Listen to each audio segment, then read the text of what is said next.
तो गांधार नरेश शकुनी को एक दिन बुलाया जब बहुत कमज़ोर हो गए थे। उनको समझ में आ गया था कि अब मैं जाने वाला हूँ। बोले मैं तेरे को एक तोहफा देना चाहता हूँ, गिफ्ट देना है। उपहार ये कि जब मैं मर जाऊंगा तो मेरी हड्डियों से 2 पासे बनवाना, उस पासे से जो मांगोगे वो आएगा। तो इन लोगों ने पांडवों को फंसाया कि चौसर का दाव खेलेंगे, जो जीतेगा, मतलब तुम जितना जीत सकते हो तुम ले जाओ, जो हम जीतेंगे। तो शुरू शुरू में शकुनी और दुर्योधन इनको खूब सारी चीजें जीतने दिए।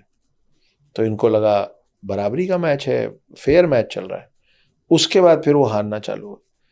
वो करते करते जब युधिष्ठिर सब कुछ हार गए तो युधिष्ठिर ने द्रौपदी को दांव पे लगा दिया था और वो हार गए थे। तो जैसे ही द्रौपदी हारी तो उनको दुशासन उसको खींच के भरी सभा में लाया जहाँ पे महिलाएं नहीं आती थी, और वहाँ पे लाके, और वहाँ पे दुर्योधन के ऑर्डर पे दुशासन ने उनकी साड़ी उतारनी शुरू की। ये इसलिए किया जा रहा था कि ये चाहते थे पांडवों को हम लोग बेइज्जत कर सके अच्छे से।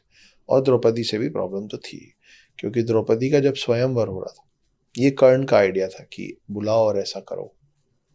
क्यों? क्योंकि जब द्रौपदी का स्वयंवर हो रहा था तो कर्ण भी गए थे वहां, लेकिन कर्ण को बराबरी से कॉम्पीट ही नहीं करने दिया गया था। तो उसमें द्रौपदी खुद भी बोली थी कि ये कॉम्पीट नहीं कर सकता, ये सूत पुत्र है, इसके तो खानदान और खून का आता पता नहीं।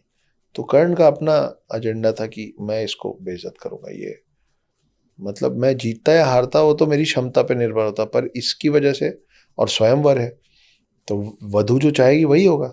तो वधु ने बराबरी का मौका ही नहीं दिया कर्ण को। तो कर्ण का ये एजेंडा था। तो ये सब मिलके वो करना शुरू किए, और वहां पे, क्योंकि भाई आप जो जीते हो उस पर तो पूरा हक आपका है, इस चीज के तले दबे ये भीष्म पितामह, द्रोणाचार्य, कृपाचार्य, धृतराष्ट्र खुद, ये लोग कुछ नहीं बोले, ये लोग वो होने दिए। हालांकि फिर कृष्ण आध्यात्मिक तौर पे आए और दुशासन थक गया चीरहरण करते करते, लेकिन वो काम पूरा नहीं कर पाए। उसके बाद द्रौपदी ने ये प्रण लिया था कि अब जब तक दुशासन के खून से मैं अपना बाल नहीं धोऊंगी तब तक मैं बाल नहीं बांधूंगी। और भीम ने उससे उसको ये वचन दिया था कि उसको मार के उसका खून ला के मैं दूंगा तुमको, कि इस तिरस्कार का बदला ऐसे लिया जाएगा। तो फिर बाद में वो सब चीजें हुई थी।